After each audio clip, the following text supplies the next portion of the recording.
Assalamualaikum warahmatullahi wabarakatuh. Kami dari kelompok 1 akan mempresentasikan pembelajaran berdiferensiasi situasi SMP dengan fasilitator Bapak Faisal Bahar dan pengajar praktik Bapak Wegi Febri Mangku Rizky. Kelompok 1 terdiri dari Abrianis Eka Pratiwi, Dwistiani, dan Rosaria Siswiyanti. Situasi di SMP seperti yang terjadi pada kasus di bawah ini, yaitu Pak Dudidam, seorang guru SMP, ingin mengajarkan murid-muridnya materi tentang iklan. Tujuan pembelajarannya adalah murid-murid dapat menangkap makna secara kontekstual terkait fungsi sosial, struktur teks, dan unsur kebahasaan dari iklan tentang produk dan jasa. Pak Dudidam lalu membuat skenario pembelajaran sebagai berikut. Diskusi seluruh kelas. Di awal pembelajaran, Pak Dudidam melakukan diskusi untuk memperkenalkan murid pada topik tentang iklan dengan menggunakan beberapa pertanyaan pemandu seperti apa yang membedakan antara iklan dengan bentuk tulisan lain? Iklan apa yang benar-benar menarik untuk kalian?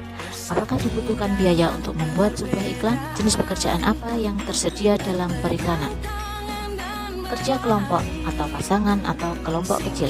Setelah itu, Pak Dudidam meminta murid melakukan kegiatan tulis, berbagi dengan pasangan lain. Secara individu, murid akan diminta menulis 3 hingga 5 iklan yang menarik bagi mereka. Mereka lalu berbagi apa yang dituliskan dengan satu teman lain secara berpasangan. Saat berbagi, mereka boleh menambahkan pendapat. Setiap pasangan kemudian berbagi dengan pasangan lain. Setelah itu, Pak Dudidam melakukan diskusi dengan seluruh kelas. Ia akan menggunakan poster iklan yang ditulis oleh masing-masing kelompok sebagai contoh. Kemudian membahasnya dengan menekankan pada target audiens sasaran, pesan utama, mengapa beberapa iklan lebih efektif daripada yang lain. Pak Dudidam lalu memperjelas konsep dan istilah periklanan sesuai kebutuhan. Pada kegiatan kerja kelompok kecil, murid akan diminta untuk membentuk kelompok yang terdiri dari 4-5 orang untuk mendiskusikan kelebihan dan kekurangan berbagai jenis iklan. Setiap kelompok akan diberikan selembar kertas dan bekerja di meja mereka. Setiap lembar kertas grafik memiliki chart untuk menuliskan kelebihan dan kekurangan untuk jenis iklan tertentu. Misalnya, radio, TV, internet, cetak, billboard. Setiap kelompok akan melakukan brainstorming dan mencatat 2 kelebihan dan 2 kekurangan dari jenis iklan tertentu dengan menggunakan isyarat yang diberikan guru setiap kelompok, kemudian pindah ke meja kelompok lain. Mereka membaca masukan yang telah ditulis sebelumnya dan menambahkan 2 kelebihan dan kekurangan lagi. Terus berlanjut demikian sampai setiap kelompok memiliki kesempatan untuk membahas semua jenis iklan. Pak Dudidam lalu mengumpulkan kembali murid sebagai satu kelompok besar. Ia lalu memfasilitasi diskusi yang diperlukan untuk memperjelas dan atau memperluas pemahaman konsep seperti target audiens, kejelasan pesan, dan penggunaan fitur kebahasaan dan desain seperti pemilihan judul, teks, gambar, dan format. Pak Dudidam lalu memberikan tugas individu. Ia membedakan penugasannya sesuai dengan kemampuan murid. Tugas yang harus dikerjakan murid adalah membuat iklan yang secara efektif akan mempromosikan produk atau jasa atau acara sesuai dengan yang dijelaskan dalam skenario yang diberikan.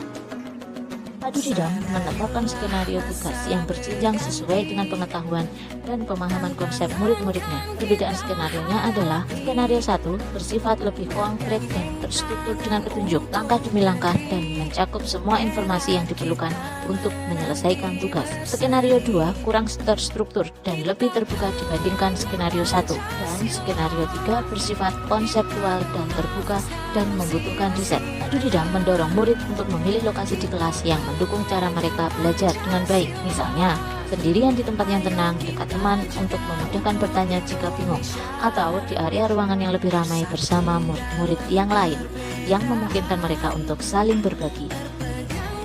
Dari skenario pembelajaran yang telah ditelaah, apa kebutuhan belajar murid yang berusaha dipenuhi oleh guru tersebut? Pak Dudidam berusaha memenuhi 3 aspek kebutuhan belajar murid, yaitu kesiapan belajar, minat belajar, profil belajar murid. Bagaimana cara guru tersebut menentukan kebutuhan belajar muridnya? Kebutuhan kesiapan belajar murid. Di awal pembelajaran, Pak Dudidam melakukan diskusi untuk memperkenalkan murid pada topik tentang iklan dengan beberapa pertanyaan pemandu. Pak Dudidam juga menerapkan skenario tugas berjenjang sesuai dengan pengetahuan dan pemahaman konsep murid. Untuk pemenuhan kebutuhan minat murid, secara individu, murid akan diminta untuk menuliskan 3 hingga 5 iklan yang menarik bagi mereka. Pak Dudidam lalu memberikan tugas individu membuat iklan secara efektif sesuai dengan kemampuan mereka untuk mempromosikan produk atau jasa atau acara. Sedangkan pemenuhan profil belajar murid, Pak Dudidam mendorong murid untuk memilih lokasi di kelas yang mendukung cara mereka belajar dengan baik. Misalnya, sendirian di tempat yang tenang, di dekat teman untuk memudahkan bertanya jika bingung, atau di area ruangan yang lebih ramai bersama murid-murid lain yang memungkinkan mereka untuk saling berbagi ide. Strategi pembelajaran berdiferensiasi apa yang digunakan oleh Pak Dudidam? Yang pertama, Pak Dudidam menerapkan strategi pembelajaran diferensiasi konten yang meliputi daftar iklan, konsep dan istilah periklanan, menuliskan kelebihan dan kekurangan berbagai jenis iklan, dan isi iklan. Untuk diferensiasi proses, Pak Dudidam melakukan kegiatan pembelajaran yang bervariasi untuk mengakomodir gaya belajar murid yang beragam, meliputi kerja individu, pasangan, mengaktifkan siswa, kerja kelompok kecil, kepemimpinan murid, terlihat, dan bagaimana membentuk kelompok dan berdiskusi bersama teman di kelompoknya. Diskusi seluruh kelas yaitu untuk melihat respon siswa terhadap kesiapan pembelajaran dan pendalaman materi. Sedangkan pada strategi diferensiasi proses, terlihat juga dari Pak Dudidam menetapkan skenario tugas yang berjenjang sesuai dengan pengetahuan dan pemahaman konsep murid-muridnya. Perbedaan skenarionya adalah skenario 1 bersifat lebih konkret dan terstruktur, skenario 2 bersifat kurang terstruktur dan lebih terbuka, sedangkan skenario 3 bersifat konseptual dan terbuka dan membutuhkan riset. Untuk diferensiasi produk, Pak Dudidam menugaskan murid membuat iklan untuk mempromosikan produk, jasa, dan acara. Hal ini memungkinkan murid untuk membuat beragam bentuk iklan. Lalu, bagaimana Pak Dudidam sebagai guru tersebut melakukan penilaian? Penilaian dilakukan melalui asesmen for learning yang pertama, yaitu Pak Dudidam mengajukan beberapa pertanyaan pemandu di awal pembelajaran. Yang selanjutnya, Pak Dudidam juga menerapkan asesmen as learning, di mana penilaian selama proses kegiatan pembelajaran berlangsung saat berdiskusi berpasangan atau dalam kelompok kecil dan kelompok besar. Yang terakhir, Pak Dudidam menerapkan asesmen of learning. Pak Dudidam melakukan penilaian hasil produk iklan yang dibuat oleh para siswa.